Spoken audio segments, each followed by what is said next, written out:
Bien, pues vamos a comenzar la escuela bíblica. Bienvenidos a todos. El tema, sabéis cuál es, ¿no? Fundamentos básicos para la vida cristiana. Y estamos en la lección 15, hablando de la fe hacia Dios. Voy a hacer un pequeño resumen muy corto de lo que hemos dado hasta ahora. La fe hacia Dios, para que haya una verdadera fe hacia Dios, tiene que haber un arrepentimiento de lo que hacemos sin corazón, lo que hacemos por obligación, para permitir que la fe de Dios se desarrolle. Si no es así, es imposible. Si andamos en obras muertas, si vivimos haciendo las cosas por obligación, no por amor o por tradición, no sirve. O sea, esa fe no se desarrolla, porque cualquier cosa, cualquier obra apartada de la fe en Dios es una obra muerta. La falsedad, hablamos de la falsedad de la doctrina de la superfe, porque el verdadero fundamento de la fe no está, digamos, en nuestro deseo, sino en la voluntad de Dios. ¿Cómo se desarrolla la fe hacia Dios? Con varias cosas, con varios motivos. Primero, tenemos que tener actitudes mentales correctas, que nuestra mente entienda perfectamente quién es Dios y qué es Dios. O sea, a veces tenemos una idea muy equivocada de la realidad de Dios. Luego, darnos cuenta de que la fe es algo sustancial, es algo real, que no es algo ficticio. Es parte, o sea, la fe es parte esencial o la parte más importante de la vida cristiana. Si somos creyentes, tenemos que demostrarlo con la fe.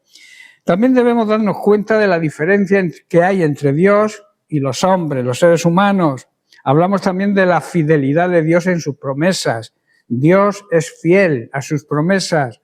En Isaías 54, verso 17, encontramos una de sus grandes promesas hacia nosotros. Dice, ningún arma forjada contra ti prosperará. En otras palabras, aunque nos ataquen, aunque nos acusen, aunque quieran perseguirnos, no nos van a vencer, no va a prevalecer ninguna acusación contra nosotros, porque Dios mismo es nuestro escudo y es nuestro defensor. Somos hijos de Dios, somos sus siervos, y esa es nuestra herencia, que el Señor nos defiende ante cualquier arma que se forje, que se prepare contra nosotros. La fe hacia Dios se desarrolla también al darnos cuenta de que la fe es un regalo de Dios, es un don de Dios. La fe se desarrolla por medio también de nuestro conocimiento de Dios. Cuanto más conocemos a Dios, más fe y más confianza tenemos en Él, más se desarrolla nuestra fe. No puedes confiar en nadie que no conoces, ¿verdad? Por eso tenemos que conocer a Dios para poder tener fe y confiar en Él. La fe nace, por tanto, del conocimiento de Dios. La fe se desarrolla al profundizar también en su carácter, en el carácter de Dios, y la fe se fortalece también cuando experimentamos su fidelidad, cuando nos damos cuenta, por las bendiciones recibidas y las promesas cumplidas, de que Dios es fiel. Por eso debemos recordar siempre las experiencias vividas con el Señor. En el primer libro de Samuel, capítulo 17, verso 37, David pudo decir antes de enfrentarse al gigante Goliat, el Señor me libró de las garras del león y del oso. Él también me librará de la mano de este filisteo. Cuando enfrentemos gigantes en nuestra vida, que los vamos a enfrentar, la tendencia muchas veces es pensar o sentir que Dios no nos puede ayudar o que Dios se ha olvidado de nosotros. David no pensaba así, porque David sabía que podía vencer a Goliat, porque Dios ya le había salvado otras veces de las garras de un león y de un oso. Un muchacho joven no puede vencer a un león ni a un oso. Él sabía que era Dios quien le dio las fuerzas para vencerlos. Había tenido experiencias con Dios y había aprendido cómo Dios le había dado esa fuerza para vencerlos. En sus fuerzas, esto era imposible, repito, un muchacho joven no puede vencer ni a un león y menos a un oso, ¿verdad? Vamos a seguir analizando las experiencias vividas por David. Vamos a seguir en el primer libro de Samuel, en el capítulo 17. Ahora vamos a leer el versículo 41, que dice, y el filisteo venía andando y acercándose a David, y su escudero delante de él. Y cuando el filisteo miró y vio a David, le tuvo en poco, porque era muchacho y rubio y de hermoso parecer. O sea, le menospreció por su apariencia, ¿verdad? A veces ocurre eso, vemos una persona y tendemos a menospreciarla por la forma, o porque es joven, o porque, yo qué sé, va mal vestido, pero no conocemos realmente su corazón y lo que hay dentro de él. Quizá a ti te tengan en poco, o tú mismo no te consideres gran cosa, la baja estima que se llama, pero cuando vivimos de acuerdo a la palabra de Dios, cuando estamos en Cristo, todo lo podemos, porque así lo afirma la palabra de Dios. Verso 45, entonces dijo David al filisteo, a Goliat, dice, tú vienes a mí con espada y lanza y jabalina, mas yo vengo a ti en el nombre del Señor de los ejércitos, el Dios de los escuadrones de Israel, a quien tú has provocado. Esto es una gran confesión de fe, ¿verdad? Es demostrar con sus palabras la fe que él tenía en Dios. Verso 46, el Señor te entregará hoy en mi mano y yo te venceré y te cortaré la cabeza y daré hoy los cuerpos de los filisteos a las aves del cielo y a las bestias de la tierra y toda la tierra sabrá que hay Dios en Israel. En otras palabras, dio testimonio de que el pueblo de Israel tenía al verdadero Dios. Y el verso 47 dice, y sabrá toda esta congregación que el Señor no salva con espada y con lanza, porque el Señor es la batalla y Él os entregará en nuestras manos. Dios le dio la fuerza y la habilidad a David para vencer a Goliat. Dios nos dará también a nosotros la fuerza, la habilidad y la sabiduría para vencer a nuestros gigantes. Solo necesitamos mirar a Jesús confiadamente, confiando plenamente en Él y declarando nuestra fe, haciendo confesiones de fe como hizo David. Se plantó firme y le dijo, yo te venceré porque yo vengo en el nombre del Dios de los escuadrones de Israel. Eso es una gran confesión de fe. Nosotros tenemos que a veces hablamos palabras que nos perjudican y no hablamos palabras de fe. La palabra de fe siempre va a ser respaldada por el Señor. De ahí la palabra que dice que lo que confesamos con nuestra boca vamos a tener. Pero no por una fe positiva que ahora mismo llama a la gente, sino por una fe real, plena y auténtica en nuestro Dios. Cuando nosotros como pueblo de Dios afrontamos nuestros problemas con fe, Dios nos va a responder dándonos la victoria. Y lo más importante, los que nos observan, aquellos que están pendientes de nosotros y nos rodean, reconocerán y sabrán que nuestro Dios es un Dios real, que no es un Dios ficticio. Su poder para librarnos es más grande que cualquier problema que podamos afrontar.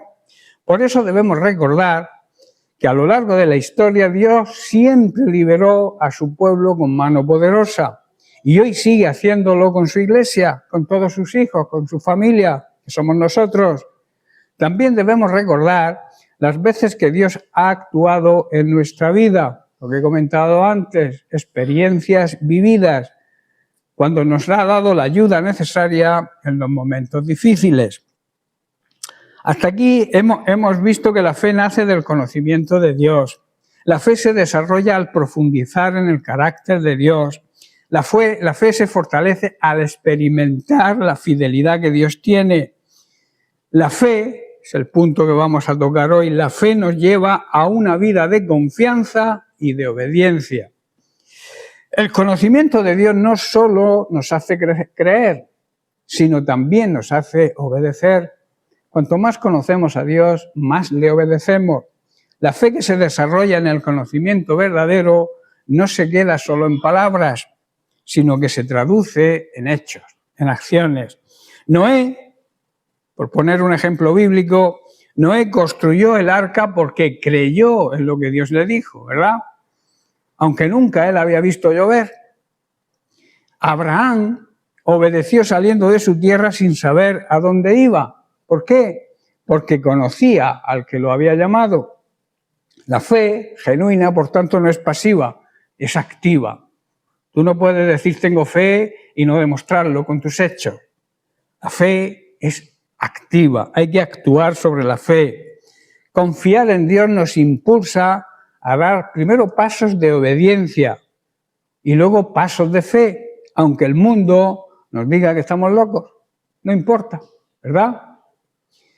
¿Qué decisiones estamos retrasando por miedo o por la duda? Si conocemos a Dios de verdad, daremos pasos de fe confiando en Él. La fe es un paso firme sobre el terreno sólido del carácter y la soberanía de Dios. Por tanto, nuestra fe se desarrolla a medida que nuestro conocimiento de Él crece. No podemos estar estancados en el conocimiento de Dios. Tenemos que ir aprendiendo cada día más y más de quién es Dios. No por las teorías, no por los libros que hablan históricamente de Cristo o de Dios, sino por las experiencias que nosotros hemos vivido. De ahí que necesitamos conocer a Dios cada día más.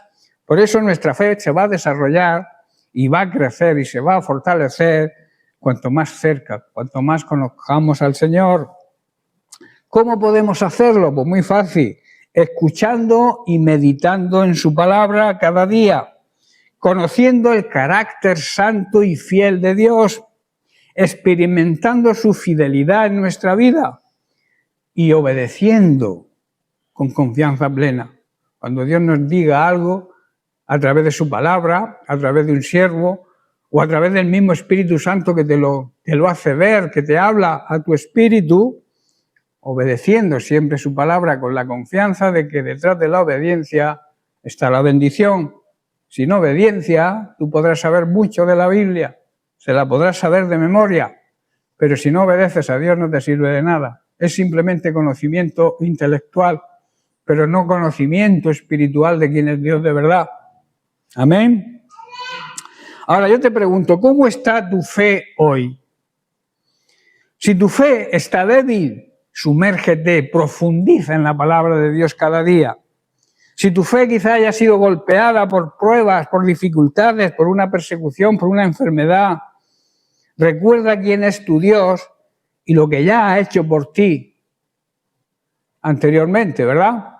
Por eso es importante. Yo aconsejo muchas veces que no lo hacemos por dejadeo, por lo que sea, cuando se ora por alguna cosa y Dios contesta, tener un blog de notas y apuntarlo para que no se nos olvide y luego podamos dar testimonio, porque a veces Dios obra y somos tan poco agradecidos que nos olvidamos y cuando nos viene otro problema no lo recordamos y lo que hace que ese problema podamos afrontarlo con fe es recordar el problema anterior donde el Señor nos libró.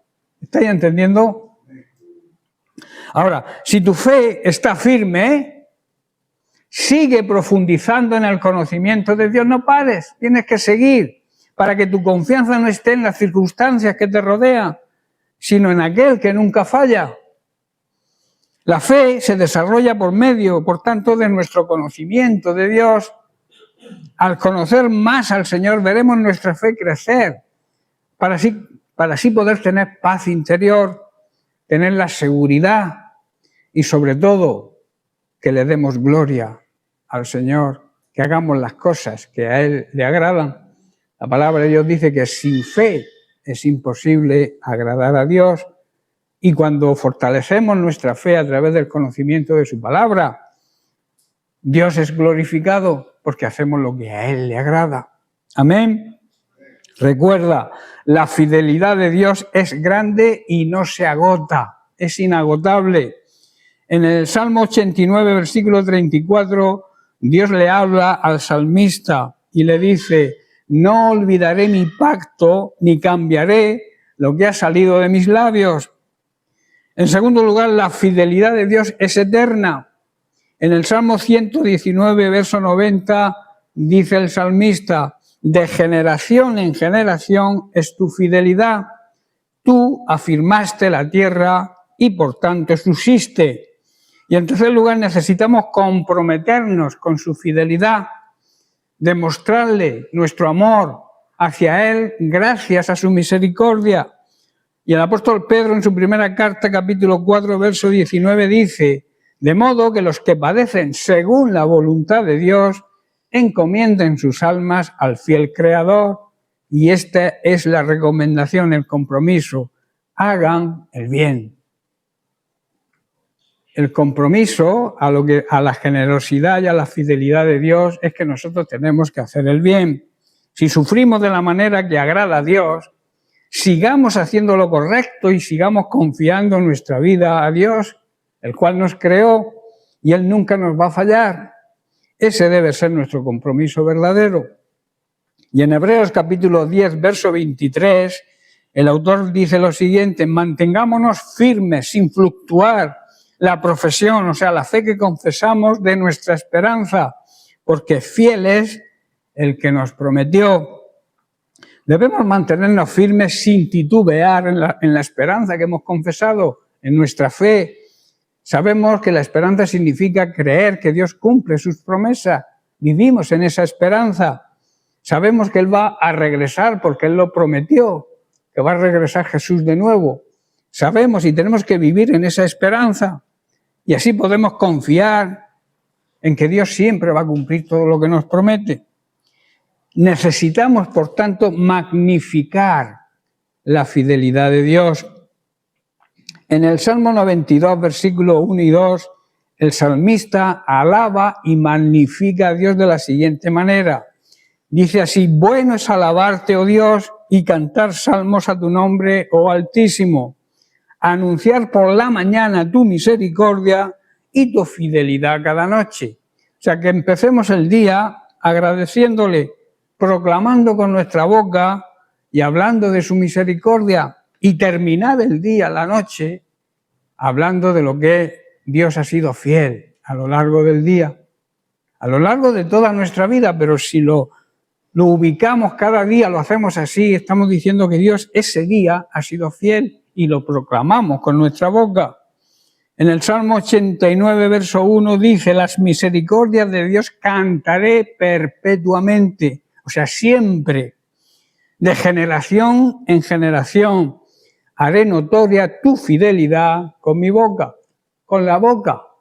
A veces hablamos cosas que no debemos hablar y las que debemos hablar no las decimos, que es glorificar siempre y bendecir a Dios por su misericordia y su fidelidad. Por eso siempre debemos proclamar acerca del amor inagotable de Dios. Tanto los jóvenes como los ancianos deben oír de su fidelidad. Ahora, seguimos con la pregunta: ¿cómo se desarrolla la fe hacia Dios? Hemos estudiado 4 cosas, ahora vamos a estudiar la quinta. La fe es una respuesta al oír. Dios comunica sus pensamientos por medio de su palabra, bien sea predicada, escrita o revelada por el Espíritu Santo, y nos habilita, nos capacita para oír lo que nos está diciendo. El Espíritu Santo nos capacita para que oigamos lo que Dios nos quiere decir. Esto debería crear en nosotros la seguridad de creer y ser persuadidos de que lo que está diciendo es cierto, que es la verdad y que esa verdad nos corresponde a nosotros. Cristo es la verdad y Cristo nos corresponde porque nos compró con su sangre, le pertenecemos y al pertenecerle somos parte de su familia, de su cuerpo. Él es la cabeza, nosotros la iglesia somos el cuerpo. Por eso debemos mantenernos firmes en esa palabra, la palabra de fe que nos ha sido dada, que nos ha sido revelada. Cuando necesitamos actuar sobre ella, entonces el Creador, Dios, nuestro Creador, va a empezar a obrar en esa palabra y a través de esa palabra para llevar a cabo lo que nos ha prometido. ¿Estáis comprendiendo? Mateo capítulo 17, versículo 20. Después de sanar a un muchacho lunático y a la pregunta de por qué ellos no pudieron hacerlo, sus discípulos, Jesús les dijo: por vuestra poca fe, Porque de cierto os digo que si tuvierais fe como un grano de mostaza, que es así de chiquitito, diríais a este monte, pásate de aquí a allá, y se pasará, y nada será imposible. Jesús nos dice que por medio de la fe nada será imposible para nosotros, así de claro. Si tú tienes la fe genuina, la fe verdadera, la fe que Dios deposita en nosotros, esa medida de fe cuando nos convertimos, dice que nada habrá imposible para nosotros, no porque nosotros seamos supermanes, sino porque Él es el que vive en nosotros y su poder está en nosotros. Y el poder que nosotros ejercemos no es nuestro poder, sino su propio poder. Y por eso dice que nada habrá imposible para todo aquel que cree. Amén. Tener fe conlleva un cambio. O sea, yo no puedo decir que me he convertido si sigo teniendo la misma fe que tenía antes de convertirme. No sé si entendéis. La fe supone un cambio y la fe no la tienes mientras que no te conviertes. Por eso el mundo no tiene fe, no cree en Dios, porque no ha sido tocado por el Espíritu Santo de Dios. Y cuando el Espíritu Santo de Dios nos toca, nos redarguye y nosotros nos damos cuenta y nos arrepentimos, entonces es cuando empieza la fe. Es cuando Dios pone esa semillita de fe en nosotros que nosotros tenemos que potenciar y desarrollar. Por eso, tener fe conlleva un cambio de solo apoyarnos en una fuente de conocimiento humano, es decir, lo que nosotros entendemos o sabemos por medio de nuestros sentidos, a depender de un conocimiento superior, es decir, el conocimiento divino, la sabiduría divina revelada en su palabra y que el Espíritu Santo nos ayuda, porque el Espíritu Santo también cuando nos convertimos viene a morar en nosotros y entonces nos da discernimiento para distinguir, no con los sentidos, sino con esa sabiduría superior que nos viene del cielo. En 1 Corintios, por eso el conocimiento sensitivo, el conocimiento de los sentidos, es el conocimiento natural del ser humano, que viene a través de los 5 sentidos. Este es un conocimiento, digamos, limitado y se describe como la sabiduría humana.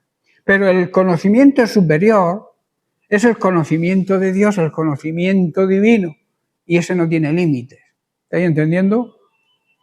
Ese es un conocimiento que no es natural, sino divino. En 1 Corintios capítulo 2, versículos del 4 al 6, Pablo declara lo siguiente. Dice, y ni mi palabra ni mi predicación fue con palabras persuasivas de humana sabiduría, sino con demostración del Espíritu y de poder, para que vuestra fe no esté fundada, digamos, en la sabiduría de los hombres, sino en el poder de Dios. Sin embargo, hablamos sabiduría entre los que han alcanzado madurez. La sabiduría divina viene con la madurez, con el crecimiento espiritual. Solo con madurez espiritual se puede llegar a tener la sabiduría divina. No de este siglo, dice el apóstol, ni de los príncipes de este siglo que perecen. Hablamos de la sabiduría de Dios. El conocimiento revelado por el Espíritu Santo es conocimiento divino. Todo aquello que el Espíritu Santo nos revele es sabiduría divina. Por tanto, no está basado, repito, en los 5 sentidos ni en el razonamiento natural del ser humano, sino en una fuente más alta, la verdad de la palabra de Dios. Esa es la fuente de la sabiduría divina. Esta es la fuente de la sabiduría divina. La palabra de Dios es el conocimiento revelado por el Espíritu Santo al espíritu del ser humano y se describe como la sabiduría divina. Vamos a analizar 1 Corintios capítulo 2, de los versículos 7 al 16, haciendo una aclaración de cada uno. Dice el versículo 7, mas hablamos sabiduría de Dios en misterio, la sabiduría oculta, la cual Dios predestinó antes de los siglos para nuestra gloria. Pablo enseña que el Evangelio no es una sabiduría inventada por los hombres, sino un plan eterno de Dios. Esta sabiduría oculta es Cristo mismo y su obra en la cruz, lo que Él hizo. Ese es el misterio, es la sabiduría oculta que fue preparada por Dios desde antes de la creación para darnos salvación y darnos gloria. Esto el mundo no lo puede percibir. El mundo incrédulo lo ve como una locura. Pero los que realmente creemos y entendemos que es el mayor secreto que nos ha sido revelado a nosotros. Dios nos amó desde antes del principio de los tiempos y nos dio en Cristo la vida eterna. Ese es el secreto, el misterio del Evangelio, que repito, la gente que no conoce a Cristo, que no se ha entregado a Cristo, que no le ha aceptado como Señor y Salvador, no puede recibirlo. Esa revelación nos viene a nosotros, porque hemos nacido de nuevo y somos hijos de Dios. En pocas palabras, la cruz no fue un accidente, sino el plan eterno de Dios para nuestra gloria, para nuestra salvación. Versículo 8. La que ninguno de los príncipes de este siglo conoció, porque si la hubieran conocido nunca habrían crucificado al Señor de gloria. Los gobernantes de este mundo no lo entienden. Si lo entendieran, no estarían rechazando a nuestro glorioso Señor y Salvador, ¿verdad? Como lo rechazan. La mayoría de los gobernantes de hoy en día viven de espaldas a Dios, rechazan a Dios como lo rechazaron en su tiempo. Pablo dice que la sabiduría de Dios es tan profunda que los gobernantes, incluso los que se creen sabios de este mundo, no la pueden entender si no han nacido de nuevo. Por mucho que las personas digan o tengan títulos o le han dado premios de literatura o premios porque saben mucho, si no tienen al Señor, si no conocen al Señor, si no han entregado su vida a Cristo, no tienen la sabiduría divina y por eso les va mal, ¿verdad? El hombre sin Dios puede tener conocimiento humano, pero sin la revelación del Espíritu Santo no puede ver el misterio de la gloria de Cristo. Es imposible, no pueden verlo. El mundo rechazó y hoy sigue rechazando a Cristo por ignorancia espiritual. Pero nosotros los creyentes lo vemos, lo reconocemos como el Señor de la gloria. Amén. Versículo 9. Antes bien, como está escrito, cosas que ojo no vio, ni oído oyó, ni han subido en corazón de hombre, son las que Dios ha preparado para los que le aman. Las Escrituras nos enseñan que nadie ha visto, nadie ha escuchado, ni nadie se ha podido imaginar lo que Dios tiene preparado para los que le amamos. Ni nosotros mismos podemos imaginarnos las cosas preciosas y grandiosas que Dios tiene si realmente le amamos. Versículo 10. Pero Dios nos las reveló a nosotros por el Espíritu, porque el Espíritu todo lo escudriña, aún lo más profundo de Dios, lo más secreto de Dios. Es a nosotros los nacidos de nuevo a quienes Dios revela esas cosas ocultas y lo hace por medio del Espíritu Santo. El Espíritu Santo, digamos, investiga a fondo y nos muestra los secretos más profundos de Dios. Pablo dice que lo que el mundo no entiende, Dios lo revela a sus hijos por medio del Espíritu Santo. En resumen, está diciendo Pablo eso. Lo que el mundo no puede entender, es imposible que entienda. Dios nos lo revela a nosotros porque somos hijos de Dios.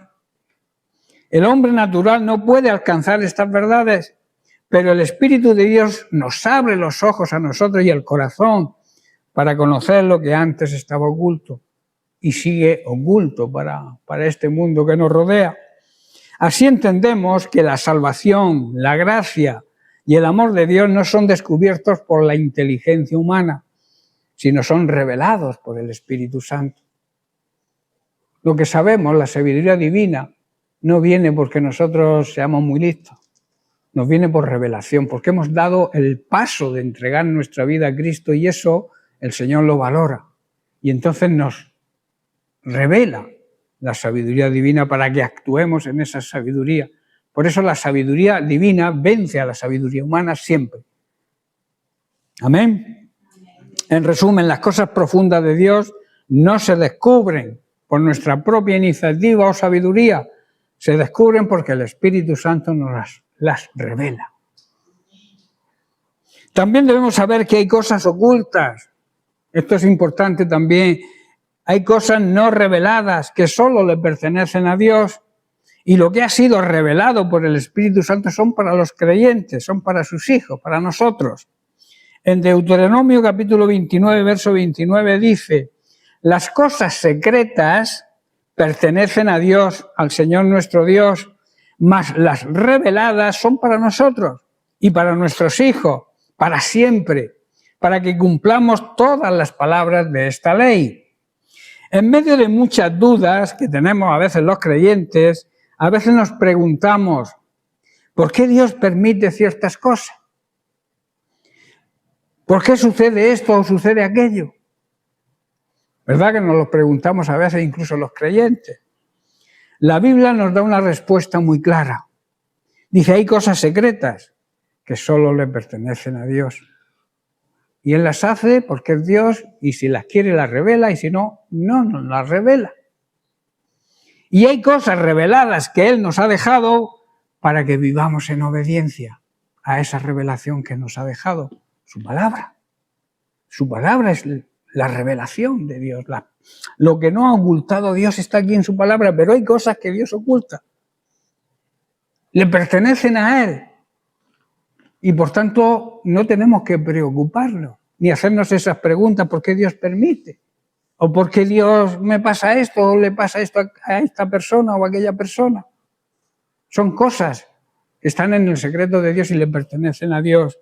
La fe no consiste en tener todas las respuestas, sino en confiar en que las tiene todas, que es Dios. Repito, la fe no se basa en tener todas las respuestas, sino en confiar en quien las tiene todas, que es Dios. Analizando este versículo vamos a ver lo siguiente. Primero, lo secreto, hemos dicho que le pertenece a Dios. Dios no nos ha revelado todo.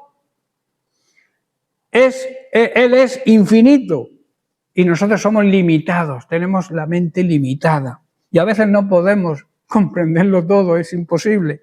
Pretender comprender todos los misterios de Dios es como querer meter el mar en una botella, es imposible. Nosotros somos la botella y la inmensidad del océano es el conocimiento de Dios, es su sabiduría y a veces es muy difícil meterlo todo en nosotros. Por eso Dios nos va revelando las cosas poco a poco, como Él quiere, Él es soberano. Ejemplos de cosas secretas que le pertenecen a Él. El día exacto del regreso de Cristo, ¿quién lo sabe? Aunque algunos lunáticos por ahí dicen, marcan fecha y todo eso son falsedades, todo eso son historias para no dormir, porque no, eso es mentira. Nadie conoce el regreso de Cristo, solamente el Padre. Así lo afirma Cristo. El propio Jesús dice que solo el Padre lo sabe, Él tampoco lo sabe. Y lo van a saber los lunáticos, estos que hay por aquí, medio locos, que empiezan a poner fecha y que si pasa el planeta no sé qué, nos vamos a ir todos detrás en la cola del planeta. Absurdidades, invenciones. Y la gente cae como mosca en esas cosas, porque la gente necesita creer en algo. Pero les cuesta creer en Dios, ¿verdad? Va a venir el fin del mundo. Pero nadie lo cree de verdad. Y entonces se aferran, cuando llega algún lunático de estos que empiezan a decir tonterías, pues se las creen, porque no saben, porque no tienen conocimiento divino. No conocen a Dios, no conocen a nuestro Creador. Nadie conoce el día exacto del regreso de Cristo. Tampoco entendemos por qué hay mucho sufrimiento. Job nunca supo la conversación que hubo en el cielo. Solo le vino lo que le vino y no sabía por qué. Pero en vez de quejarse, alababa a Dios. ¿Os dais cuenta? No sabemos por qué la gente sufre o hay sufrimiento incluso entre los creyentes. Dios es soberano. Los planes futuros que Dios guarda en su soberanía, no lo sabemos. No debemos, por tanto, vivir angustiados por lo que no entendemos, sino vivir confiados en que Dios tiene el control de todo. Y confiar en lo que nos ha sido revelado y obedecerlo, que es lo que nos cuesta a veces. Sabemos las cosas que nos ha revelado Dios y sabemos sus mandamientos, pero no obedecemos. Y ese es el problema real. En segundo lugar tenemos lo revelado es para nosotros y para nuestros hijos. Dios nos ha dado una revelación clara en su palabra. Él nos ha mostrado lo suficiente para conocerle y andar en sus caminos. Ejemplos de lo revelado, de lo que ha sido ya revelado, el camino de la salvación, todos sabemos que es Cristo. Eso ha sido revelado, ¿verdad? Sus mandamientos están revelados para nuestra vida diaria, para que obedezcamos. Las promesas de su fidelidad y de cuidado las estamos viendo cada día. En lugar de buscar lo oculto, debemos vivir lo que ya sabemos y obedecer. Y de preocuparnos de las cosas que no entendemos. En tercer lugar tenemos el propósito de lo revelado, que es precisamente el obedecerle. El texto dice claramente, para que cumplamos todas las palabras de esta ley. Dios no nos reveló su palabra para discutirla, es que a veces es lo que hacemos, discutirla, defender la palabra de Dios y la palabra de Dios se defiende sola. Dios nos reveló su palabra para que la obedezcamos. Muchos quieren profundizar en los misterios, pero descuidan lo más sencillo y lo más importante, amar a Dios, amar al prójimo, vivir en santidad. Déjate de buscar las soluciones a los misterios, deja de profundizar en ciertos misterios, te vas a volver loco. Empieza a amar a Dios y demostrar el amor de Dios en obediencia. Empieza a amar a tu prójimo, a la gente que tienes cerca, sea creyente o no, empieza a amarlos de verdad y empieza a vivir en santidad, apartado y dedicado a servir a Dios. No necesitamos saber por qué nos viene la prueba, pero sí necesitamos saber que debemos confiar y mantenernos fieles en medio de la prueba. ¿Estáis entendiendo? O sea, no hace falta que yo sepa por qué me ha venido la prueba. Lo que sí tengo que tener claro es que debo confiar y mantenerme fiel a Dios en medio de la prueba. La enseñanza que se desprende de este versículo es que los secretos es de Dios y debemos confiar en Él. Lo revelado es para nosotros y nuestra descendencia y debemos obedecer. Debemos vivir no con una fe curiosa que busca explicaciones a todo, sino con una fe obediente que se aferra a lo que Dios nos ha prometido y nos ha mostrado en Cristo, que ya es suficiente. Y si nosotros tenemos hambre y buscamos al Señor, el Señor nos irá revelando cosas, pero como Él quiera y de la forma que Él quiera y cuando Él quiera. No vivas obsesionado en alguna historia como algunos y caen y se les va la cabeza. Cuando enfrentemos algo que no entendamos, debemos recordar que no necesitamos todas las respuestas. Necesitamos confiar en Dios que las tiene todas. No necesitamos saber el futuro. Necesitamos caminar en obediencia hoy para tener un buen futuro. No necesitamos descifrar misterios ocultos. Necesitamos aferrarnos a las promesas que Dios ya nos ha revelado en su palabra. Los secretos, repito, le pertenecen a Dios. Los revelados nos pertenecen a nosotros. Vivamos lo revelado y descansemos de lo secreto. ¿Estoy entendiendo? No vivas agobiado por las cosas que no entiendes. Vive las cosas que entiendes, pero vívelas y ponlas en práctica. Nadie puede conocer los pensamientos de una persona, excepto Dios mismo, porque sigue diciendo en 1 Corintios 2, en el verso 11, dice, ¿por qué? ¿Quién de los hombres sabe las cosas del hombre sino el espíritu del hombre que está en él? Así tampoco nadie conoció las cosas de Dios sino el Espíritu Santo de Dios. Nadie, repito, puede conocer los pensamientos de una persona, excepto uno mismo. Tú conoces tus pensamientos, ¿verdad? Nadie puede conocer tus pensamientos, ningún ser humano. Dios sí, pero ningún ser humano puede conocer tus pensamientos, excepto tú mismo. Y nadie puede conocer los pensamientos de Dios, excepto el propio Espíritu de Dios. Pablo nos recuerda aquí algo muy simple, pero muy profundo. Cada persona es la única que sabe lo que realmente piensa y siente en su interior. Nadie puede leer nuestro corazón excepto nosotros mismos. ¿Verdad? Y si esto es verdad en lo humano, ¿cuánto más será en lo divino? Nadie puede conocer los pensamientos, los planes y la voluntad de Dios sino el Espíritu Santo. Y el Espíritu Santo que mora en nosotros va a ir revelándonos. Porque somos el templo, somos el santuario, somos donde mora el Espíritu Santo de Dios. Esto nos enseña dos cosas importantes. La primera, nuestra incapacidad como seres humanos.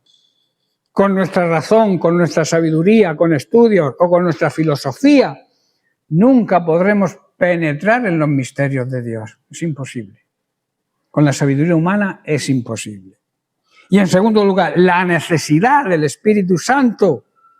Es el Espíritu Santo quien nos abre los ojos espirituales y nos revela lo que Dios ha preparado para aquellos que le aman. Así de claro, sin el Espíritu Santo es como si estuviéramos a oscuras, ciegos, con la luz apagada. Con el Espíritu Santo podemos entender y disfrutar la riqueza de Cristo y de su Evangelio. Versículo 12. Dice, y nosotros no hemos recibido el espíritu del mundo. Qué buena palabra, ¿verdad? Nosotros no tenemos el espíritu del mundo desde que nos convertimos, sino el espíritu que proviene de Dios, para que sepamos lo que Dios nos ha concedido. El Espíritu Santo es lo que nos muestra lo que Dios nos ha concedido y nos puede conceder, si nos mantenemos fieles a Él. Nosotros hemos recibido el Espíritu Santo de Dios, no el espíritu que abunda en este mundo. De manera que podemos conocer las cosas maravillosas que Dios tiene preparadas y nos ha regalado ya para todos aquellos que le amamos. Versículo 13, lo cual también hablamos, no con palabras enseñadas por sabiduría humana, sino con las que enseña el Espíritu, acomodando lo espiritual a lo espiritual. Esto es un gran privilegio, hermanos. Hablamos, decimos cosas sin emplear palabras que provengan de nuestra sabiduría humana. Nosotros los creyentes tenemos esa habilidad gracias al Espíritu Santo, que podemos hablar palabras que provienen no de nuestra propia sabiduría, sino de la sabiduría divina. Hablamos con palabras que el Espíritu Santo nos da. Usamos las palabras del Espíritu Santo para explicar las verdades espirituales. Dejamos que el Espíritu Santo fluya. Y el Espíritu Santo irá dándonos la sabiduría, la revelación, para que podamos hablarle a la gente los misterios del Evangelio, las verdades espirituales. Versículo 14, pero el hombre natural no percibe las cosas que son del Espíritu de Dios. El hombre incrédulo, la persona que no ha nacido de nuevo, no puede percibir, no puede darse cuenta de las cosas de Dios, porque para él son locura. Y no las puede entender, porque se han de discernir espiritualmente. Los que no son espirituales, o sea, los que viven en la carne, que hay muchos creyentes que viven en la carne, no pueden recibir esas verdades de parte del Espíritu Santo. Si tú vives en la carne, el Espíritu Santo lo tienes apagado, no te va a decir nada. Los que viven en la carne no reciben la revelación de Dios, porque todo les suena ridículo y no pueden entenderlo, porque solo los que son espirituales, los que viven guiados por el Espíritu Santo, pueden entender lo que el Espíritu Santo nos quiere decir. Para que entendamos los misterios de Dios, para que entendamos lo que Dios nos quiere revelar a través del Espíritu Santo, tenemos que vivir guiados por el Espíritu Santo de Dios. Y el verso 15 dice, en cambio, el espiritual juzga todas las cosas, pero él no es juzgado por nadie. Los que son espirituales pueden evaluar, pueden apreciar todas las cosas, pero ellos mismos no pueden ser evaluados, estimados por otros. En otras palabras, el creyente espiritual guiado por el Espíritu Santo puede discernir, es decir, puede distinguir lo que es de Dios y lo que no es de Dios. El mundo no lo entiende porque no entiende al Espíritu Santo y por eso no puede juzgar correctamente a los hijos de Dios. Por eso la gente habla mal de nosotros, quizás, que somos unos, yo qué sé, que somos prepotentes, que somos una secta.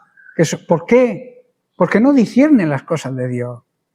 La gente que no es espiritual, que no ha nacido de nuevo, el mundo, que no cree, no puede tener un buen concepto de los que creen. Porque hay oposición entre el que cree y el que no cree. Son dos bandos diferentes. ¿Estás comprendiendo? Por eso es lo que está diciendo Pablo, que el Espíritu Santo es el que da la sabiduría divina y por eso nosotros podemos distinguirlos a ellos, saber cuáles son sus errores, sus fallos, porque nosotros conocemos la verdad y ellos no. Por eso ellos no nos pueden juzgar correctamente a los que somos hijos de Dios verdaderos. Esto no significa que el cristiano sea perfecto. En comparación con Dios la perfección es imposible. O seamos superiores a los demás, eso sería prepotencia. Sino que tenemos la luz de Dios, la sabiduría divina, para evaluar la vida con criterios espirituales sólidos y bíblicos, ¿verdad? El mundo juzga por apariencias. El cristiano debe juzgar con la mente de Cristo. La Biblia dice que nosotros tenemos la mente de Cristo. O sea, que nosotros debemos pensar como Cristo piensa. En pocas palabras, el hombre, el ser humano espiritual entiende al mundo, pero el mundo no entiende al hombre espiritual. Hay algo que choca. Verso 16. Porque ¿quién conoció la mente del Señor? ¿Quién le instruirá? Mas nosotros, dice, tenemos la mente de Cristo. En este último versículo, el apóstol Pablo nos recuerda aquí dos grandes verdades. Primero, que nadie puede enseñarle nada a Dios, porque Él es la sabiduría personificada, la plena sabiduría, y no la humana, sino la divina. Él es infinito en sabiduría. Nosotros estamos limitados, somos seres humanos. No hay consejo, no hay conocimiento humano que pueda añadir algo al conocimiento de Dios. Nada puede superar al conocimiento de Dios. Y en segundo lugar, en Cristo recibimos algo glorioso. Los creyentes, gracias al Espíritu Santo, participamos de la mente de Cristo. Eso es un gran privilegio, pensar como piensa Cristo, sentir como siente Cristo. Es decir, sus pensamientos, su manera de ver las cosas, su sentir, su amor, se identifican con Cristo. Si no es así, es imposible. Si tú no te identificas en amor hacia los demás como Cristo, si no te identificas en los pensamientos, cómo piensa Cristo, que lo tenemos en su palabra, su manera de ver las cosas, su perspectiva, su amor, su misericordia. Si no pensamos como Él, no le pertenecemos. Estamos siguiendo quizá una religión, pero no somos verdaderos hijos de Dios. Tener la mente de Cristo significa a mirar la vida como Él la ve, con humildad, con obediencia al Padre, con amor a las almas que se pierden. No es que lo sepamos todo, hermanos, sino que ahora pensamos con la perspectiva de Cristo. En resumen, no podemos enseñarle a Dios nada, pero sí podemos dejarnos enseñar por Cristo para vivir y actuar como Él vivió y actuó. La fe viene por experimentar a Dios y su fidelidad. En el Salmo 34, versículo 8, David nos exhorta de la siguiente manera: gustad y ved en imperativo que es bueno el Señor. Dichoso, feliz, bienaventurado el hombre que confía en él. La fe no es una teoría, ni un concepto, digamos, frío, ni una emoción pasajera. La fe es la certeza de que Dios es real, que su palabra es la verdad, que Él cumple lo que promete. Ahora bien, esa certeza no crece solamente por escuchar, sino también por experimentar. Lo que he dicho antes, poner la fe a actuar, demostrar que realmente tenemos fe. Un niño no confía en su padre porque alguien se lo explique en un libro, ¿verdad? Sino porque lo ve fiel día tras día, ve la fidelidad de su padre hacia él, llevándolo de la mano, dándole alimento, cuidando de él, ¿verdad? El niño no aprende porque se lo explique a alguien con un libro, sino por la actitud del padre. Así se experimenta la fe, demostrándola. Así también nosotros, nuestra fe se enciende al escuchar la palabra de Dios. Se despierta la fe cuando escuchamos la palabra de Dios. Pero si no se afirma y se fortalece al vivir la fidelidad de Dios, con nuestra propia experiencia no sirve. Tú llegas un día, asistes al culto, escuchas la palabra de Dios, se enciende tu fe. Pero si te vas, sales y te olvidas y no pones en práctica esa fe, no has hecho nada. ¿Estoy entendiendo? Por eso hay muchas personas que dan el paso de fe, se convierten, pero como no experimentan la fe, no actúan sobre la fe, no siguen creyendo, no siguen obedeciendo, pues la fe se disipa. Esa fe que se encendió en un momento del Espíritu Santo, al oír la palabra de Dios se enciende la fe. Si no la experimenta, se apaga. El salmista David lo expresa de manera sencilla, pero con gran profundidad. Gustar, deleitarse y ver. No es suficiente con que alguien te diga que la miel es dulce, ¿verdad? Debes probarla. No basta con oír que el agua sacia la sed. Tienes que beberla para que calme tu sed. El saber que el agua te aplaca la sed no te la va a aplacar si no bebes. La fe madura se desarrolla cuando pasamos de la teoría a la práctica, a la experiencia con Dios. La fe no es un producto de la imaginación ni es una emoción, es la respuesta a la voz de Dios en su palabra. Ejemplos bíblicos, voy a repetir el de Abraham. Abraham oyó la promesa de Dios, le prometió un hijo, ya pasó los 100 años, y una mujer, Sara, estéril. Pero dice que creyó cuando escuchó la promesa. ¿Pero cuándo se fortaleció su fe? Cuando vio a Sara dar a luz a su hijo. ¿Estoy entendiendo? Él creyó, la fe se encendió. Pero se fortaleció esa fe cuando vio la realidad del hijo, vio dar a luz a Sara. Moisés confió en la voz del Señor en la zarza, ardiendo, pero su fe se fortaleció cuando el mar rojo se abrió. ¿Estáis entendiendo? Los discípulos oyeron a Jesús hablar del pan de vida, pero su fe se afianzó cuando Él multiplicó los panes en sus propias manos. Así es nuestra vida, hermanos. La fe se alimenta no solo con escuchar, sino con experimentar. Cada vez que vemos la fidelidad de Dios en medio de nuestras pruebas, cada vez que Él responde una oración, cada vez que sentimos su paz en medio de la tormenta, nuestra fe se hace más firme y más real. Ejemplo actual.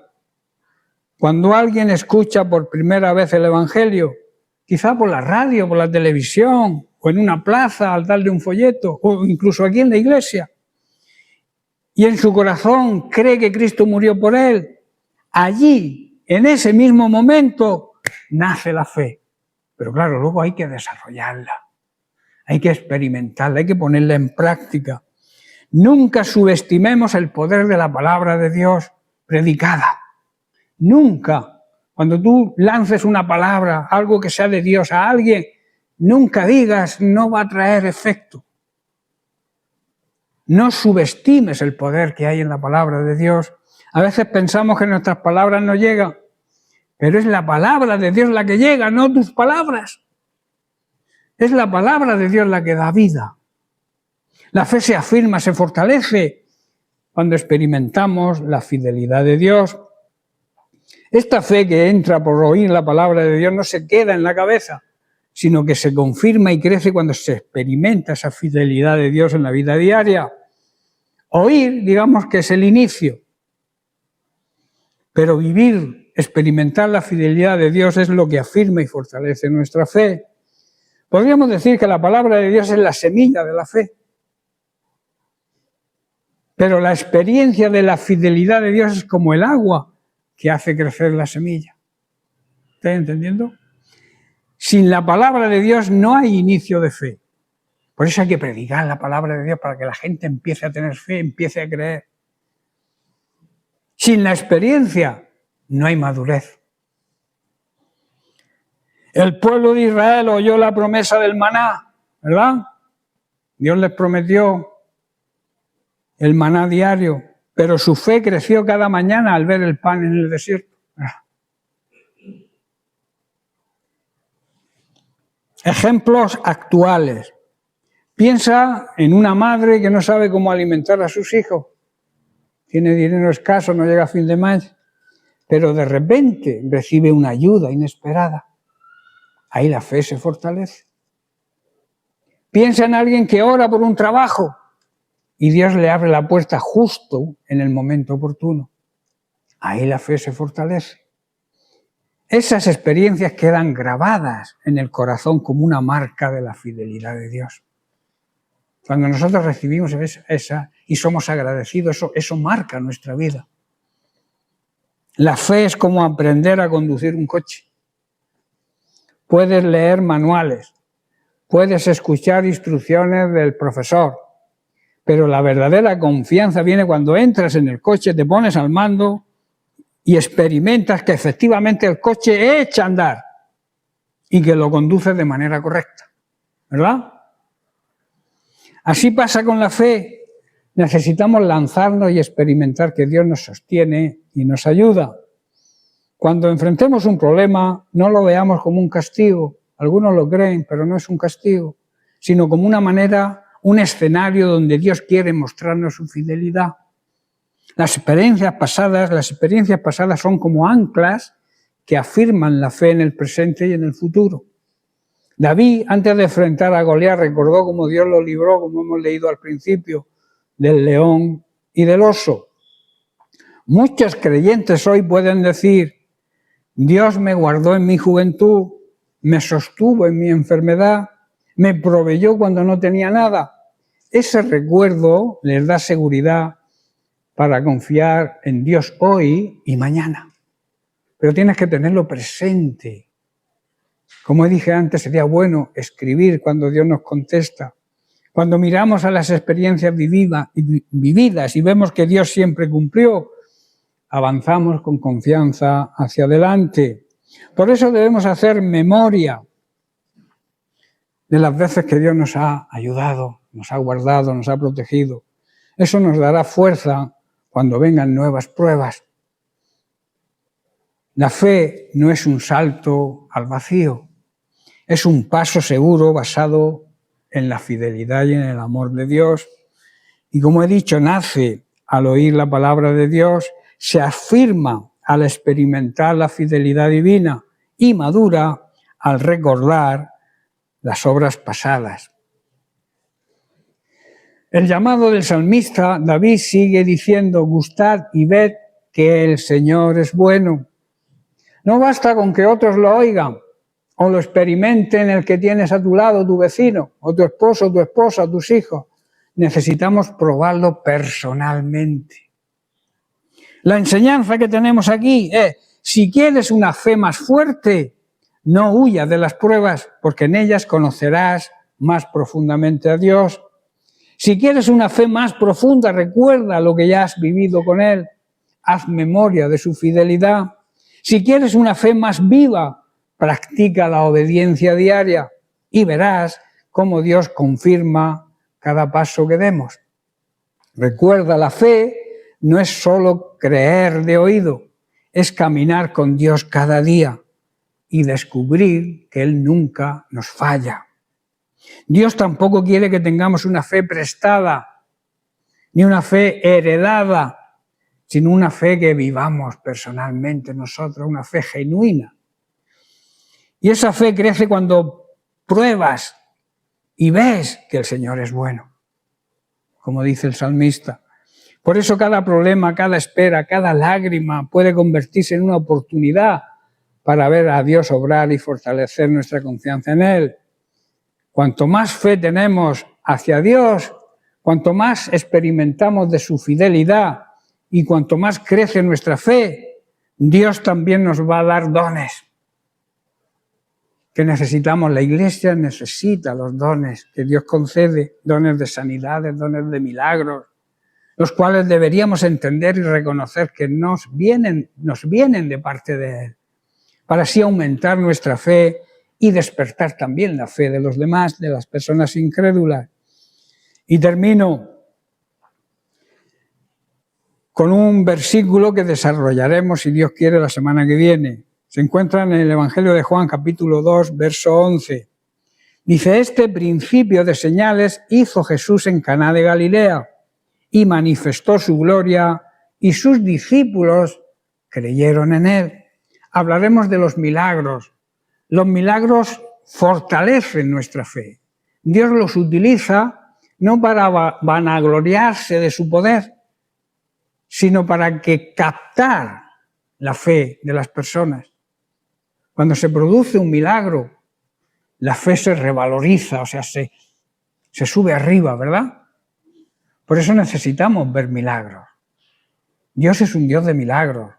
Los mismos milagros que hacía, hablaremos del primer milagro. ¿Sabéis cuál fue el primer milagro que hizo Jesús? Convirtió el agua en vino. No era, digamos, una necesidad urgente, era algo normal, convertir agua en vino, porque era una necesidad, pero no una necesidad, digamos, espiritual. Era una necesidad logística, porque faltaba el vino en la boda. Luego veremos que fue a una boda muy sencilla, a un pueblo muy pequeño, para demostrar que Dios se preocupa también de lo pequeño. Pero eso lo estudiaremos y lo desarrollaremos la semana que viene. Que Dios les bendiga.